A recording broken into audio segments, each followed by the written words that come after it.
Čau, přemýšlíš o účasti v SOČ a trochu tě děsí myšlenka natáčení videa? Mám pro tebe dobrou zprávu. Není se čeho bát. Větší část obhajoby dnes probíhá formou předem natočeného videa, které si můžeš připravit doma v klidu, bez stresu a bez poroty za zády. Máš až 10 minut, během kterých představíš své téma, postup práce i hlavní výsledky. Prostě vysvětlíš svou práci a její dopad. Nemusíš mít profesionální techniku. Stačí mobil, webkamera nebo notebook, klidné místo a za sebou třeba televizi s prezentací. Za mnou vidíš tu moji. Mobil nebo notebook s kamerou můžeš opřít třeba o židli nebo štos knih, pokud nemáš stativ. Pokud máš doma projektor, tak můžeš využít i ten. A formáty? Můžeš jít do staré dobré klasiky, jako teď stojím já a za mnou je prezentace. Nebo natoč svou obrazovku a přidej do videa svůj hlas, jako nyní slyšíš mě.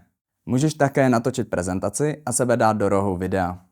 A v čem editovat? Můžeš využít DaVinci na počítači nebo CapCut na mobilu. Obě aplikace jsou zadarmo a mají intuitivní rozhraní. A ještě jedna důležitá věc. Natáčení prezentace ti dá cenné zkušenosti do budoucna. Naučíš se pracovat s kamerou, strukturovat prezentaci, mluvit srozumitelně o své práci a postupně odbouráš nervozitu.